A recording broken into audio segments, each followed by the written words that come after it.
La expectativa de vida en los Estados Unidos cayó, por segunda vez consecutiva, a 78,6 años en promedio, al punto que es la más baja entre los países desarrollados de altos ingresos, según un estudio que analizó las cifras oficiales del Centro para el Control y la Prevención de Enfermedades, CDC.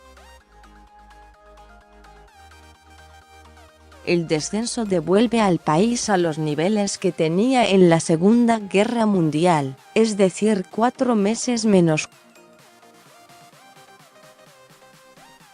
Los estadounidenses evolucionan mal en un amplio espectro de edades, problemas de salud y causas de muerte en comparación, agregó el trabajo publicado en BMJ, que comparó la vida en 18 naciones ricas.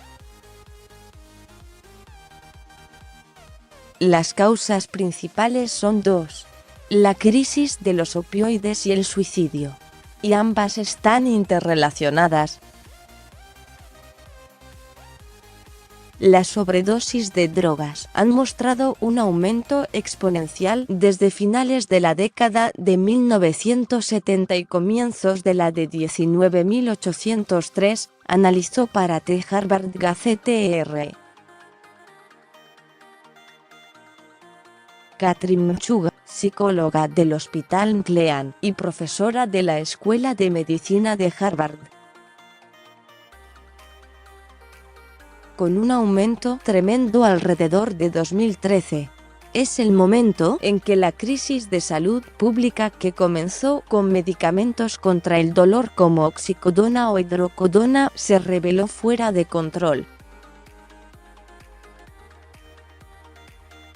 Desde 1993 no había tendencia a la baja en la expectativa de vida, que en 2014, cifras de 2015, era de 78,9 años, y en 2015, cifras de 2016, de 78,7. En comparación, los promedios son de 84,1 años en Japón y 83,7 en Suiza, según la Organización para la Cooperación y el Desarrollo Económico, OCDE, que ubica a los Estados Unidos, a pesar de ser la mayor potencia mundial, en el puesto 29.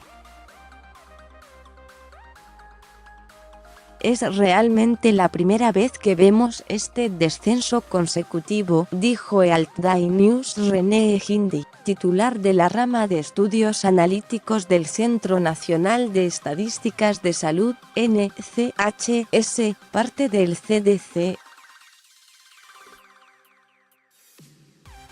Aunque la enfermedad hepática, la gripe, la neumonía y la diabetes también influyen, la crisis de los opiáceos es el factor fundamental. La tasa de muerte por sobredosis en los Estados Unidos aumentó un 72% entre 2006 y 2016, cuando se ubicó en 5 veces más que el porcentaje de 1999.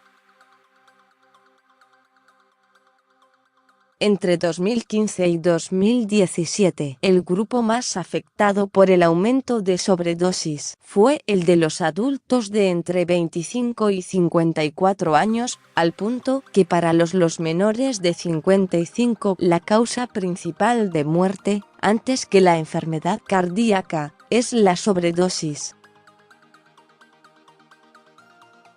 Actualmente es 19,8 personas de cada 100.000 mueren por esa causa.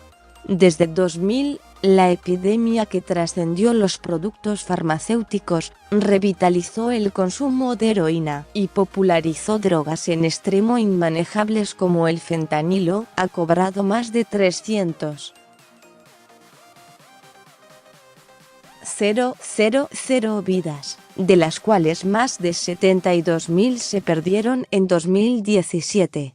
Eso marcó que en 2017 las muertes por opioides sintéticos aumentaran un 45% en comparación con 2016. el promedio general de los últimos años ha sido de 115 muertes diarias.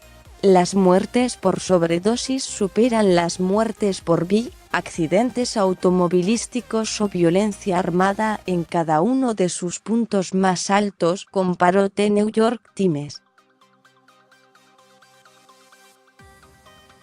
Los datos del CDC también muestran que el incremento de muertes se corresponde fuertemente con el uso de opioides sintéticos como el fentanilo. Los analistas que consultó el periódico observaron que hay 3 factores importantes a interpretar en relación a esto. Se recetan menos opioides, pero sube el consumo ilegal. Cada vez más estadounidenses usaron opioides y las drogas tienen mayor capacidad letal, con lo cual es un pequeño error del consumidor conlleva la muerte.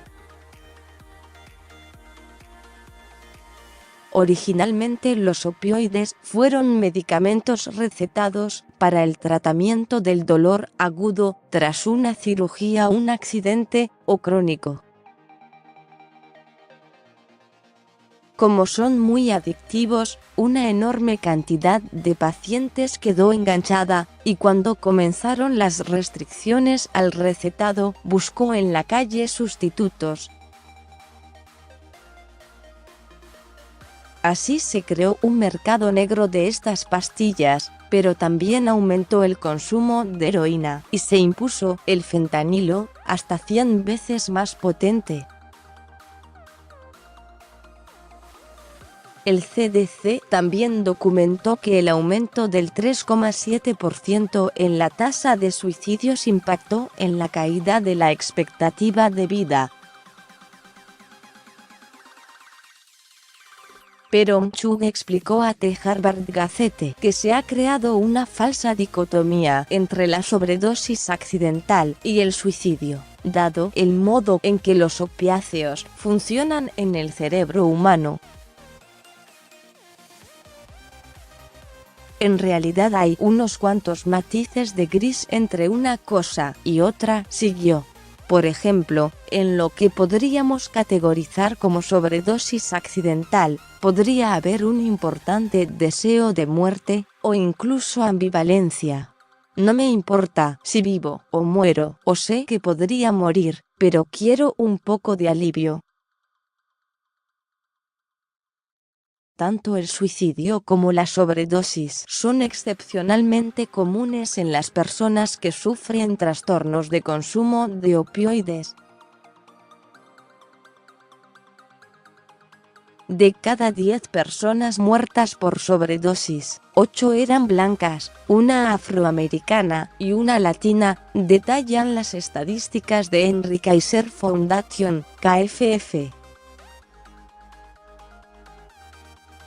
Según el Times, la epidemia estaba concentrada en poblaciones blancas y rurales, pero el costo de vidas se está volviendo más general. En efecto, si el porcentaje de blancos muertos comenzó en 83%, actualmente está por debajo del 78%, mientras que se incrementan las sobredosis en la comunidad negra. El titular de Salud Pública, Jerome Adams, advirtió hace un año que los adolescentes afroamericanos tenían más probabilidades de consumir opioides que sus pares blancos. En West Virginia, que en 2015 tenía 36,2 muertes por sobredosis de opioides cada 100. 0,00 personas blancas, se registró 2 años después una tasa de 55,5 muertes por sobredosis de opioides cada 100. 0,00 personas negras. Otro grupo muy afectado por la crisis de los opioides son los nativos americanos. Según un estudio del CDC, en este segmento étnico, las muertes en las que estuvo involucrado un opiáceo aumentaron más del 500% entre 1999 y 2015, mientras que en la población en general esa cifra se ubicó en el 200% en ese periodo. Más sobre este tema. Los adolescentes y adultos jóvenes recetados con opioides en odontología presentan un mayor riesgo de adicción china, y su tesoro más siniestro, la producción descontrolada del devastador fentanilo.